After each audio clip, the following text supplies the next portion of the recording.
kita akan membahas mengenai fundamental analisis cryptocurrency.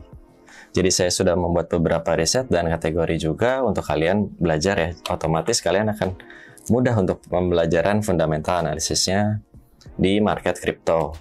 Nah, pertama kita harus melihat cryptocurrency itu sebagai aset digital ya. Otomatis sebagai aset ini kalian harus tahu apakah aset dari token tersebut atau koin tersebut itu underprice ataupun overprice. Apabila overprice, kalian bisa melakukan penjualan, dan underprice mungkin kalian bisa coba melihat wait and see dulu bagaimana keadaan fundamental lainnya ya. Apakah keduanya ini masih worth untuk diinvestasikan ya. Nah, dari sini kalian bisa tahu sebetulnya ada beberapa aspek yang harus kalian coba pahami dulu mengenai beberapa fundamentalnya, mana yang lebih bisa dihitung, mana yang tidak bisa dihitung. Karena pada masalahnya di sini, di awal itu, sebagai cryptocurrency, tidak adanya financial statement. Otomatis tidak ada rekam jejak untuk disajikan ya. Walaupun secara berita ada nih, misalkan pelaporannya. Tapi tidak ada financial statement yang lebih terstruktur dari awal. Nah, cryptocurrency tersebut sebenarnya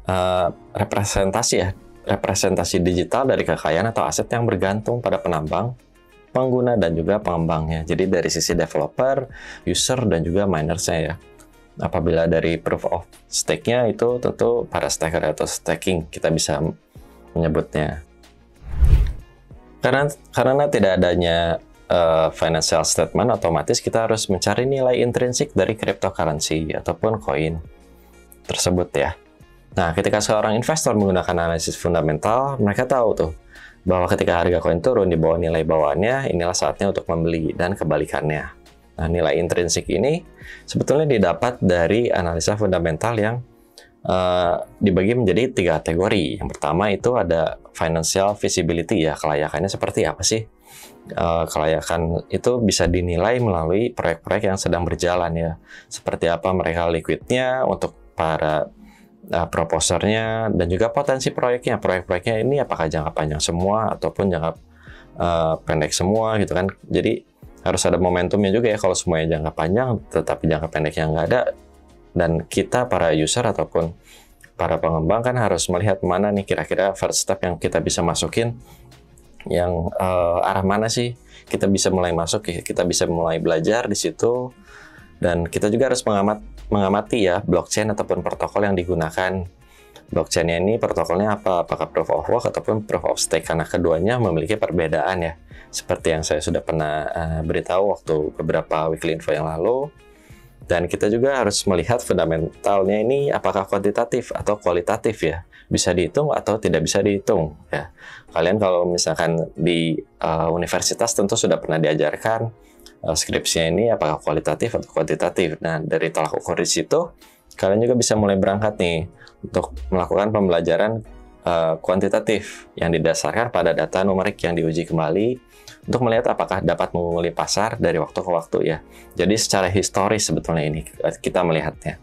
Apabila historikalnya dari mulai si koin tersebut didirikan sampai sepak terjangnya beberapa tahun ke depan, nah, sebesar apa mereka bisa melibatkan banyaknya orang di dunia, dan seefisien apa waktu yang mereka manfaatkan ya untuk pengembangan proyek tersebut. Nah, sekarang masuk ke financial metrics ya. Financial metrics ini ada beberapa, dan salah satu diantaranya adalah market capitalization. Nah, market cap yang kalian tahu tentu untuk pemain kripto, kalian akan sadar, oh ada yang website yang namanya CoinMarketCap. Nah, sebetulnya itu tujuan market cap itu adalah menghitung kapitalisasi pasar mata uang kripto ya, dengan cara mengkalikan harga saat ini per koin dengan pasukan yang beredar. Contohnya di sini ada di bawah. Pada 1 Desember 2021, harga pasar adalah $0,34 dengan supply-nya 24,35 XLM ya, stellar ini. Saat Anda mengalihkan harga saat ini dengan penawaran yang beredar 0,34 dikalikan dengan 24,35, Anda mendapatkan 8,19 juta dolar sebagai kapitalisasi pasar. Yang kedua dari financial metrics yang harus kalian pantau selain market cap, tentu ada liquidity dan volumenya ya. Nah, liquidity tentu kalian sudah tahu ya, dari semua sektor perbankan, industri keuangan yang disoroti tentu likuiditasnya, di mana kita masukkan sejumlah dana ataupun sejumlah kapital, tentunya kalian harus tahu apakah kita bisa melikuidasi, mengambil aset tersebut kapan saja ataupun dengan jangka waktu yang sudah ditentukan dengan lancar ya.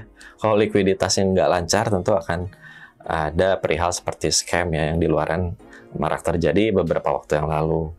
Nah, selanjutnya dari sisi volumenya juga kalian bisa melihat nih, dengan volume yang tinggi tentu kalian bisa mengukur ya likuiditasnya seperti apa, menunjukkan banyak uang yang telah dipertukarkan dalam periode tertentu. Jadi secara grafik teknikalnya kembali lagi, kalian bisa melihat yang namanya grafik volume di bawah candle.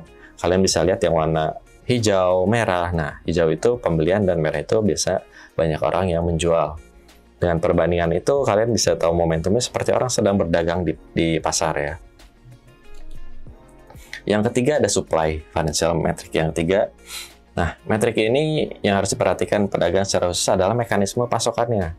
Nah, hukum penawaran dan permintaan menyatakan bahwa ketika penawaran rendah dan permintaan tinggi, harga naik di semua pasar. Otomatis, kalian harus tahu juga ya supply koinnya ini maksimalnya berapa, limitnya berapa, dan saat barang tersebut menjadi langka, ya tentu logikanya harga akan naik ya. Seperti Bitcoin yang kalian ketahui, itu kan mereka punya supply-nya terbatas dan akan habis pada waktunya. Yang kita akan menunggu momentum tersebut pada tahun 2024.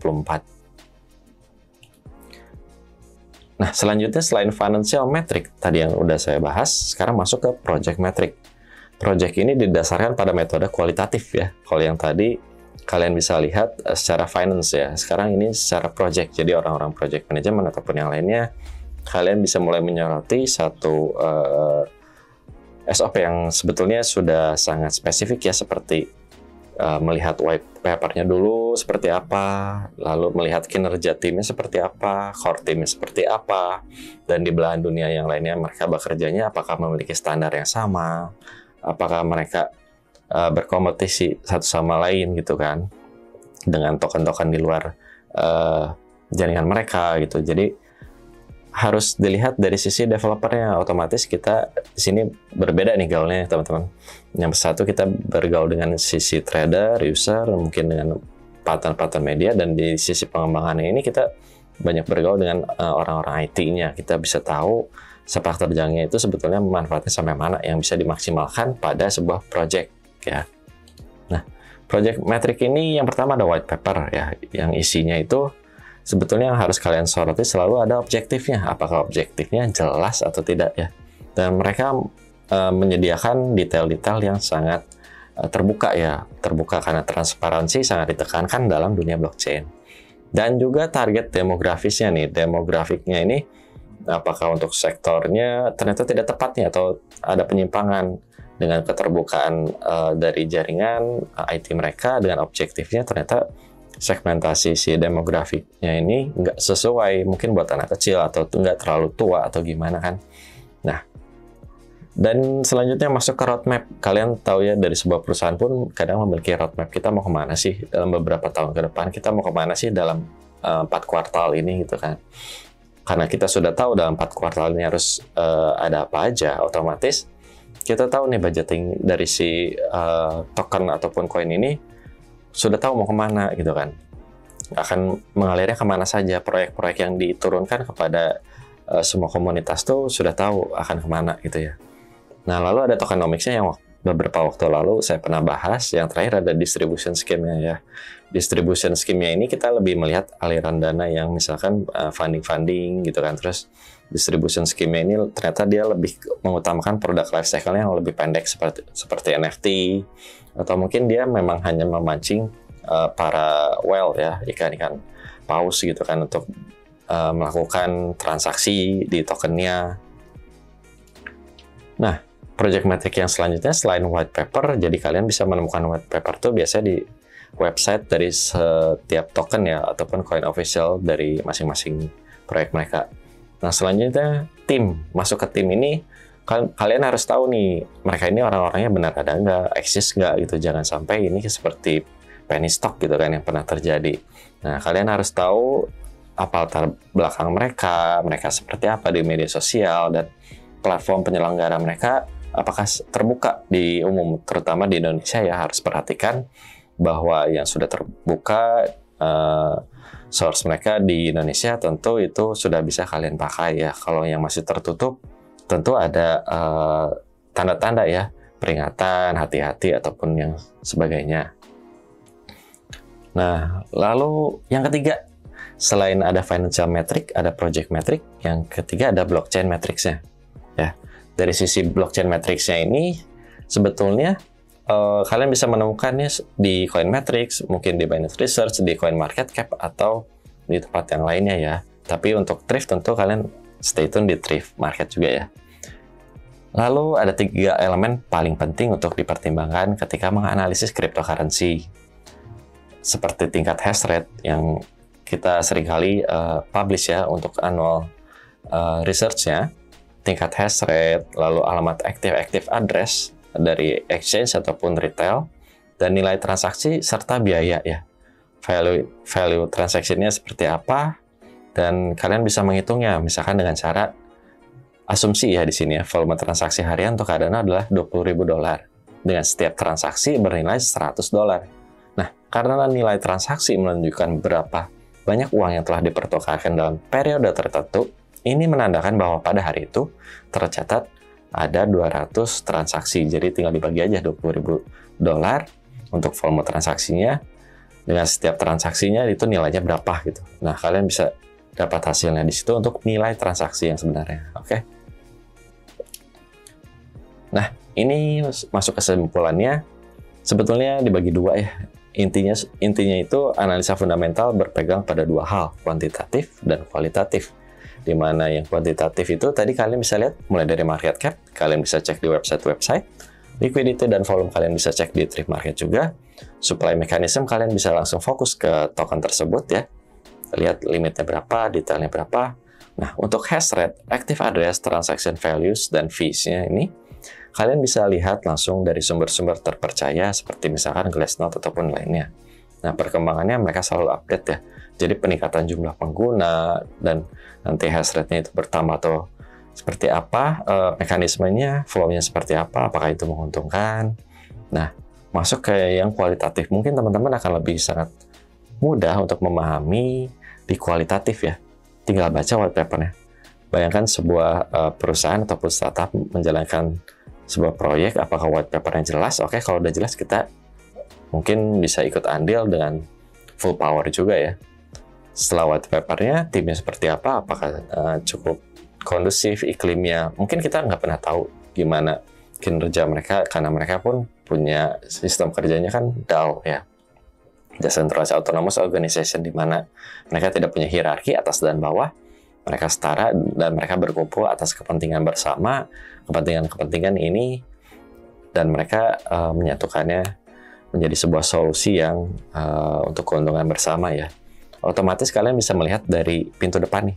Misalkan sosial medianya, kalian bisa lihat apakah sosial media mereka ternyata sangat sehat nih pembicaraannya, dialognya sehat gitu kan, flow-nya sehat dan tertata setiap minggunya. Gitu. Dan mereka juga memiliki kompetitors ya. Kompetitorsnya ini punya ekosistemnya pun sehat juga gitu, dalam artian kita sama-sama berkompetisi tapi dalam arena yang masih sportif gitu kan ya. Walaupun yang satu punya keunggulannya itu mirip dengan token yang lain tapi tidak saling menjatuhkan gitu. Oke, sekian itu penjelasan saya.